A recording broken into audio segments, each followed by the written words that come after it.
The committee probing the January 6th insurrection at the Capitol building has heard more damning evidence today against the U.S. president, former Donald Trump.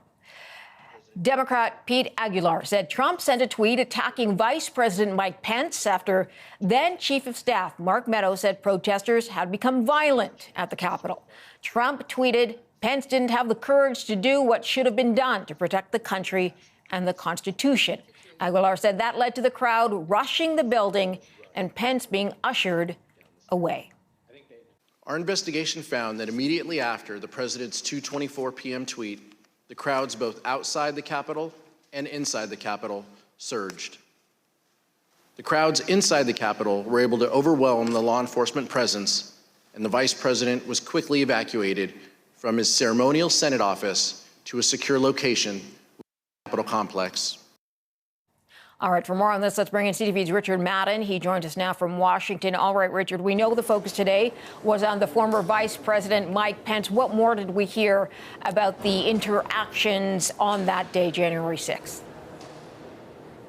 Yeah, we got a real vivid insight onto what happened the morning of January 6th, and this is from the accounts of the former vice president's legal counsel and his chief of staff describing a phone call that President Donald Trump made to former Vice President Mike Pence, urging him, demanding him to decertify the election slate that was supposed to happen later that afternoon. Pence, of course, has been refusing to do it. He didn't have the power and it's unconstitutional. And we're hearing the description of and the language that the former president used from Ivanka Trump, saying the conversation was heated.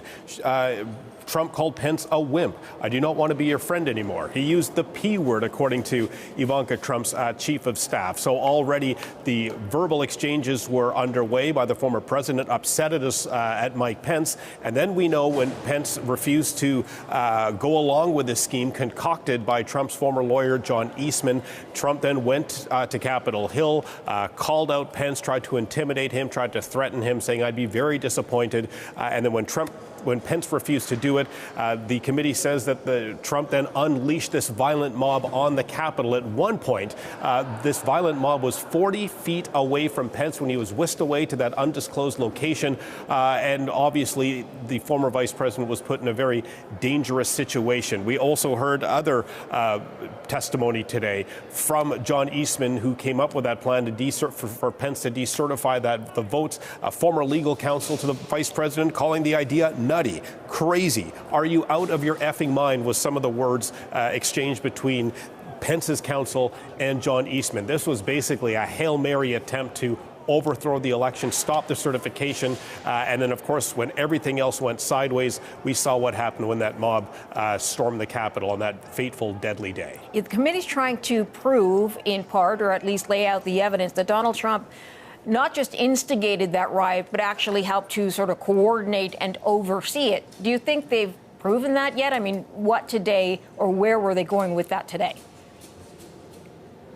Well, I think this committee is connecting the dots that the president knowingly pushed this big lie that the election was stolen. He fundraised off it. He said he was fundraising for these bogus causes. And then ultimately, when every single attempt to overthrow the election was tossed out by the courts, this decertifying the election and getting Mike Pence to decertify the electoral slates, that was their Hail Mary. That was really all they had left. And when Pence refused to do it, Trump unleashed that violent mob, and then we saw what happened that day. The whole point of this committee is to really connect the dots from what happened after Trump knowingly lost the election, ignoring the advice of his legal counsel. As they described in the earlier depositions, there was Team Crazy and Team Normal. Trump refused to listen to Team Normal, including former Attorney General Bill Barr, instead listening to these cascade of characters, including Rudy Giuliani, Sidney Powell, and the like. So they're trying to make the case that Trump knowingly pushed this, and that led to violence and